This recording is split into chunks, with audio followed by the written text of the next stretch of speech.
국제법의 법원과 특징이라는 테마인데요. 이게 아주 문제에 많이 나오기 때문에 잘 알아두셔야 돼요. 법원이라는 거는 국제법이 형성되는 여러 가지 원천이라는 뜻이죠. 어떤 종류가 있냐는 거예요. 국제법의 종류에는 이제 조약과 관습법, 크게 법의 일반 원칙 이 세 가지가 있어요. 그 다음으로는 기존의 판례나 저명한 법학자의 학설 등도 가끔씩 국제적으로 인정을 받는 경우가 있는데 기본적으로는 문제에 이 세 개가 잘 나오기 때문에 이 세 개를 잘 알아둬야 되죠. 먼저 조약은 가장 중요한 건데요. 마치 국내에서 우리나라로 치면 법률로 민법을 만들죠. 민법을 법률이라고 하죠. 국내법. 국내에서 민법과 같은 법을 만들어서 시행하는 것처럼 국제적으로도 만들 수가 있어요. 우리 이런 법을 만들자. 일부러 만든 거예요. 이게 바로 조약이에요. 일부러 만들어낸 거. 근데 이 조약은 어떤 세계 정부 이런 게 없죠. 그러니까 나라와 나라가 우리가 이 조약을 만들고 싶어 하는 그 나라끼리 만드는 거예요. 그 나라끼리 만드니까 그 효력도 그 나라한테만 있겠죠. 이를테면 한국과 미국이 있다고 했을 때 우리 한국과 미국 사이에 뭐 무역에 관한 협상을 만들자, 조약을 만들자. 그러면 이 두 나라에게만 영향을 미치는 거죠. 이 두 나라에 영향을 미치는 국제적인 법률을 만드는 거예요. 국내법이 아니라 이게 국제법이고 그 국제법 중에서 나라와 나라가 서로 합의해서 일부러 인위적으로 창설해내는 거, 만들어내는 거. 이게 이름이 바로 조약이라고 해요. 나라와 나라 사이의 약속이라는 뜻이죠. 조약. 그래서 읽어보면 국가 간 또는 국제기구와 국가 간에 체결한다. 국제기구는 국가들이 가입해 있는 기구죠. 그렇기 때문에 한 번에 많은 국가가 이 조약에 가입할 수 있는 효과가 있어요. 그래서 국제기구도 조약에 가입할 수 있다는 게 문제에 많이 나오고요. 문서화돼 있고 법적 구속력을 가진 약속이다. 이것도 조약의 특징이에요. 문서화됐다. 나라가 어떤 조약을 체결했는지 알아야 되잖아요. 그러니까 그 종이에 글자로 써야 된다는 뜻이에요. 이걸 성문화라고도 하죠. 우리가 그런 조약을 체결했어요. 이렇게 말만 하는 게 아니라 실제 종이에 글자로 써서 가지고 있어야 된다는 뜻이에요. 우리나라의 경우 조약 체결권은 대통령에게 있다. 이것도 시험에 잘 나와요. 대통령인지 국회인지 구별해야 되고 체결뿐만이 아니라 비준 권한까지 대통령에게 있죠. 그래서 중요한 조약에 대해서는 이 체결 비준에 대한 동의권이 국회에게 있어요. 이 두 가지를 이제 구별해서 알아놓으셔야 시험을 잘 풀 수가 있죠. 그 다음 세 번째, 국회의 동의를 얻은 그 조약은 국내법과 같은 효력을 가진다. 조약이 이제 우리나라가 체결을 해서 우리나라 국민에게도 영향을 미치게 됐을 때 이 조약의 지위는 헌법 밑에 법률과 같은 지위를 가진다는 뜻이에요. 모든 법률은 헌법 밑에 있죠. 그래서 조약이 체결됐다고 하더라도 조약은 법률과 같은 지위지 조약이 헌법과 같은 지위로 들어올 수는 없어요.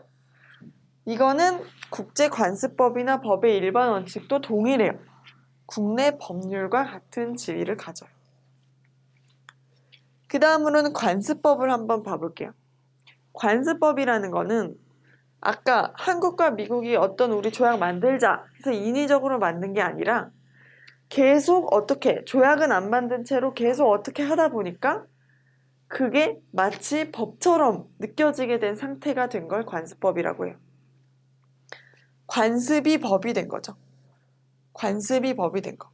그러니까 조약과는 달리 인위적인 어떤 체결 절차가 필요가 없다는 특징이 있죠. 조약은 아까 우리 이런 조약 만들래? 그래 만들자. 그래서 문서화해야 된다고 했잖아요. 그런데 관습법은 그런 문서화된 절차가 필요가 없는 거죠. 반복적 관행이 법규범으로 승인되어 효력을 가지게 됐다. 계속 국가들이 이렇게 해오다 보니까 이게 당연한 거다라고 믿게 됐다는 뜻이에요. 별도의 체결 절차가 필요 없다. 이게 조약과의 차이점이죠. 모든 국가에 대해 구속력이 발생한다.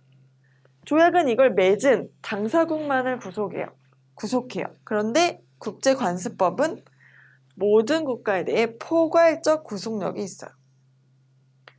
그래서 포괄적 구속력은 관습법과 이제 법의 일반 원칙의 공통된 특징이에요.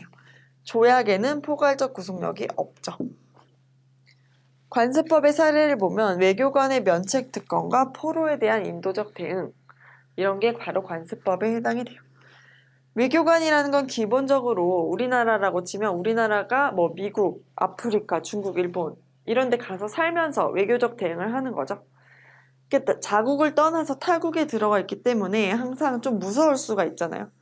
그래서 우리 외교관들은 그 나라의 뭐 경찰이나 어디에서 체포되지 않도록 하자, 형사재판을 받지 않도록 하자, 이런 게 바로 면책특권이에요. 그래서 이런 게 국제관습법에 해당한다고 보시면 되고, 시험에 또 잘 나오는 게 국내문서 불간섭, 국내문제 불간섭, 이것도 관습법에 해당이 돼요. 그 나라에 있었던 일은 그 나라에서 해결하자라고 하는 게 국내문제 불간섭이죠.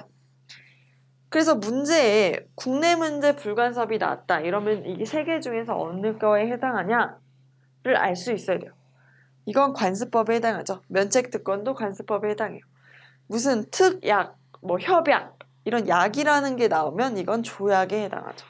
이렇게 구별할 줄 알아야 돼요. 그럼 마지막으로 법의 일반 원칙을 볼게요. 그럼 이건 뭐냐? 이건 기본적으로 이 정도는 기본적으로 지켜야 된다는 원칙이에요. 이건 어떤 관행이 법이 된 관습법이랑은 달리 관습법보다도 더 기본적인 원칙이라는 거죠. 문명국들이 공통적으로 승인한 법의 보편 원칙이다. 사례로는 신의성실이나 권리남용 금지, 손배책임의 원칙 등이 있다. 이게 뭔지 살펴보면 신의성실이라는 건 만약에 우리가 뭐 어떤 약속을 했어요. 그럼 이걸 지키는 게 당연한 거죠. 약속을 깨는 게 당연한 게 아니죠. 약속은 되도록 지켜야 된다. 성실히 지켜야 된다. 피치 못할 사정이 있을 때만 약속을 못 지킨 거에 대해서 변명이 가능하다. 이렇게 보는 게 바로 법의 일반 원칙이에요.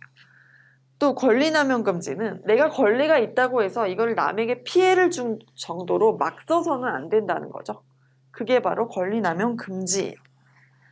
손배는 남한테 내가 피해를 끼치면 물어줘야 된다는 거, 보상해줘야 된다는 거, 이게 바로 손해배상 원칙이죠.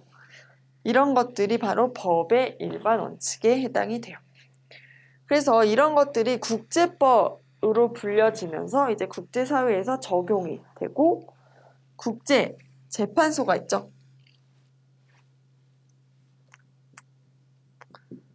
국제사법재판소라는 곳이 있는데 어떤 국제적 분쟁이 발생했을 땐 여기서 이제 재판을 해요. 그럼 이제 재판을 할 때 이런 것들이 이 재판소에서 이런 것들을 근거로 해서 재판을 할 수 있다는 거죠.